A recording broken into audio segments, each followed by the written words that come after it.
Welcome to funcampstoves.com, where your camping adventures begin. Today we are going to replace the leather gasket on a Primus Ergopump. Things you will need in order to do that: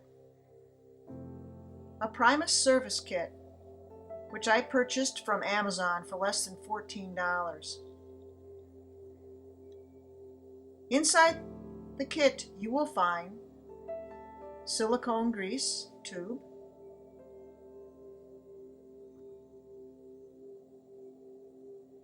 various sizes of O-rings,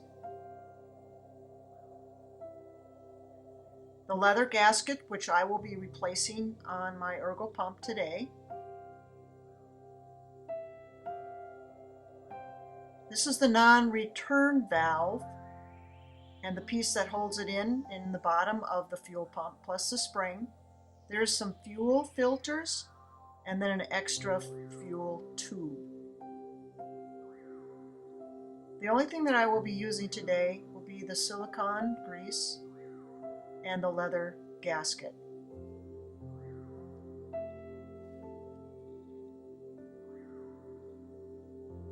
Other tools you will need will be a pair of pliers, the multi-tool that came with the stove, and a paper towel. The Ergopump needs to be checked over in other areas as well. That would be the O-ring at the top, which I'm pointing here.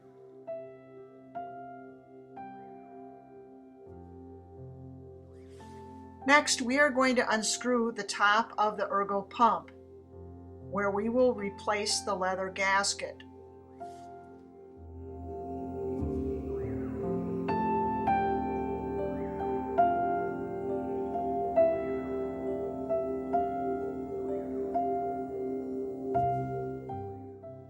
I use a paper towel to protect the inner tubing of the pump to hold the pliers into place, so that when I use the multi-tool, I didn't have that spinning in my hands to get to the nut that's on the top that you see here.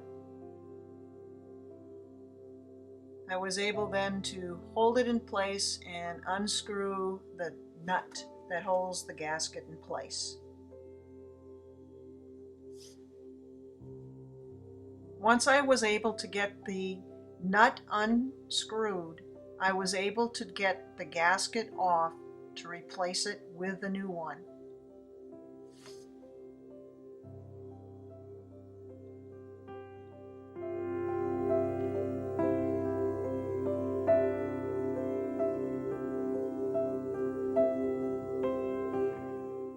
The next thing I used was the silicone grease to put on the threads, so the leather gasket, the new one, would go on much easier.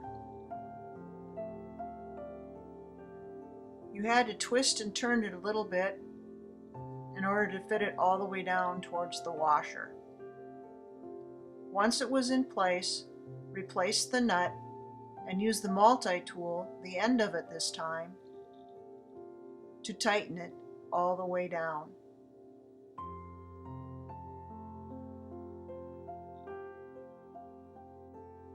I used the paper towel and the pliers again to keep it from spinning in my hand, and using the multi-tool was able to tighten the bolt back down towards the washer.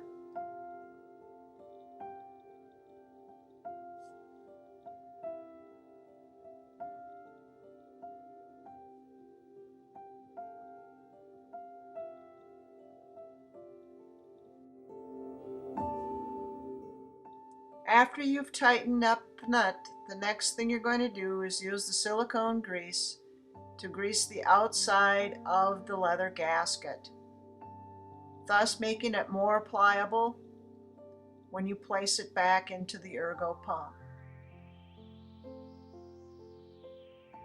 Just use your fingers to spread it around.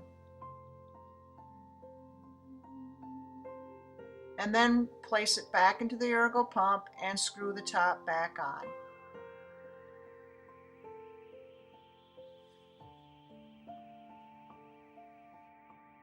Once I replaced the gasket, I checked at the other end for the non-return valve. On the non-return valve, there is an O-ring. Simply take the bottom portion off and use the pump itself to dislodge the non-return valve. Check the O-ring, in which I had done a previous time. Replace the O-ring if needed. Return it back by putting the O-ring down and then putting the bottom back on. The only other area to check would be the fuel filter at the end of that copper tubing. And you're good to go. I hope this was helpful. Thanks, and have a great day.